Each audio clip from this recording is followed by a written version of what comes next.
Every single shonen anime has a character that sets out to become the best of something. Each of these characters also has some unique characteristics that make them stand out, despite the fact that they're all pretty much similar. Okay, at least they try to have some characteristics. Some are really weird, some are really funny, and some are just like super dope. Time for me to tell you why Monkey D. Luffy captivates everyone despite still following these parameters. Luffy is weird, Luffy is crazy, Luffy is cool, and Luffy has some moments that just make you feel connected to him in a lot of ways, despite the fact that he is everything and he is nothing all at the same time. But wait, that still pretty much sounds like every other character. We need to go back to the beginning, because the key to Luffy and the key to One Piece are all pretty much the same thing. Luffy starts off, you meet this bum kid Kobe and lame pirate that Luffy destroys, and boom, all of a sudden he wants to be the king of the pirates, whilst also introducing Shanks to show that the world and strength are vast and that there's still a long way to go, which is still not too different from any other show. Luffy then adventures, and then that's where he stumbles upon Zoro, who's a pirate hunter, and he doesn't want anything to do with Luffy at all. And out of the blue, Luffy just begs him to join his crew and basically blackmails him into joining the crew too. And just from being eccentric, Luffy convinces Zoro the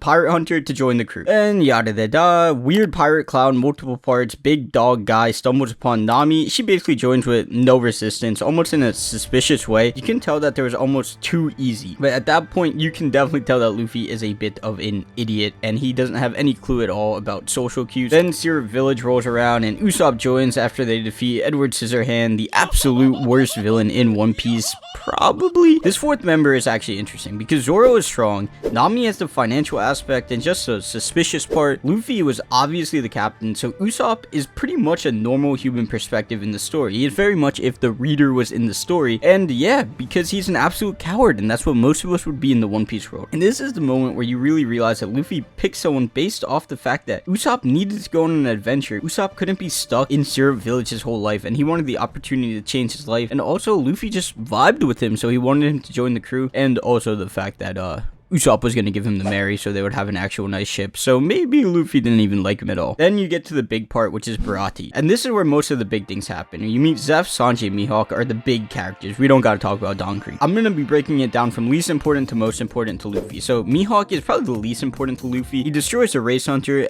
Zoro, and puts further into perspective what someone from the Grand Line is and how far Zoro and Luffy have to go, and the fact that they still have a large path ahead of them. And I think the big thing is that Luffy stressed the fact that Zoro had to handle it on his own, and he couldn't just jump in and save him or jump in and help him, which we'll come back to later, but that's a huge point. And Sanji basically says that he owes his whole life to Zeph and the restaurant, and he can't just leave him. But then he also tells Luffy about his dream of this mystical sea, the All Blue. Then at that moment, Luffy basically decided that he had to join the crew, and essentially was willing to do anything. I think he even volunteered to be a slave for the restaurant. So that moment you realize that Luffy is different. He thinks people should pursue their dreams to the fullest extent despite their circumstance, and he begs Sanji to join the crew at that point too. He feels that people should be free of burden, free of anything, and they should just be enabled to do whatever they want to do whenever they want to do it. And that's where you really realize Luffy's morals. And the most important to Luffy is definitely Zeph, because he offers him his logbook of the Grand Line that would essentially tell Luffy everything he needs to know about the Grand Line, and Luffy denies him. And this tells you that Luffy is not there for the easy way out. Luffy is there because he wants to earn it the hard way, and if he doesn't earn it the hard way, why earn it at all? And you can really connect it to Zoro and Mihawk. It's the same concept. If Luffy jumped in to help Zoro, how could he even be the strongest swordsman if he can't beat Mihawk on his own? So that's when Luffy reached that next level of depth. Arlong, obviously Luffy shows he's still going to help Nami despite the fact that she betrayed them. And that when you really understand that the Straw Hats as well as the audience are a family in it together, and they're always going to stick up for one another. I have a whole video on this. Go check it out, please. Also, if you're enjoying it thus far, hit that subscribe button, hit that like button. I really need it.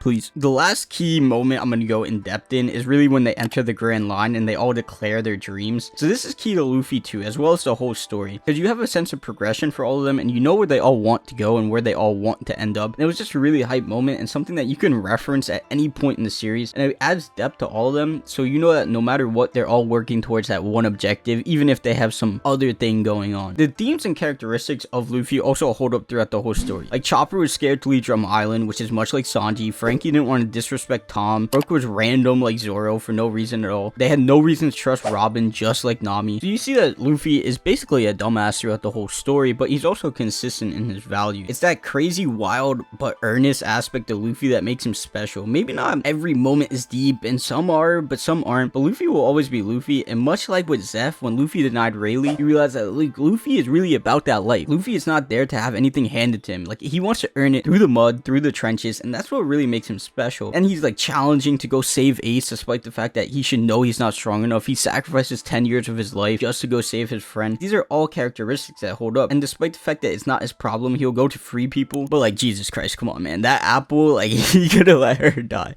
That apple in Wano, I did not need to see Otama again with that apple. Jesus, mother of God. The audience not only feels like connected to Luffy, but Luffy feels like an almost like whirlwind tornado that can't be predicted, but at the same time has so many characteristics that you want to like applaud for. Like when he punched Charlos and essentially defied God, because up to that point Charlos was basically said to be God and he was undisputed, and Luffy just punching him because he didn't feel like that he was doing the right thing and he was not someone that should just have slaves and be bowed down to, is what makes like characters like Luffy special. And like Luffy fits into One Piece perfectly, and consistently his actions, despite how sporadic, are so consistently sporadic, and it's what makes him great, because you're curating a connection with him, because the audience feels like they know what Luffy's gonna do despite that wildness, but Luffy is still consistent at the end of the day. You know, just rounding out here, much of the big three as well as other shonen have these characteristics from that early 2000s period where like a character, just like I just broke down Luffy, could be broken down to like Naruto, Gon, Killua. All of them from that era are like that, and Luffy may not be my literal favorite protagonist, but he is great, and the story he's in just amplifies him to that next level. So I think in conclusion, you can really take away that it's just craziness, but also the fact that it fits One Piece, and he's so like consistently crazy that the audience feels like Luffy is his friend and you're a part of his crew with him. So that's all I got for you today. Please drop as many criticisms as you want down below, especially things to improve on. Like, could you tell I was reading a script? Was it too scripty? And also drop a like, subscribe, and don't forget,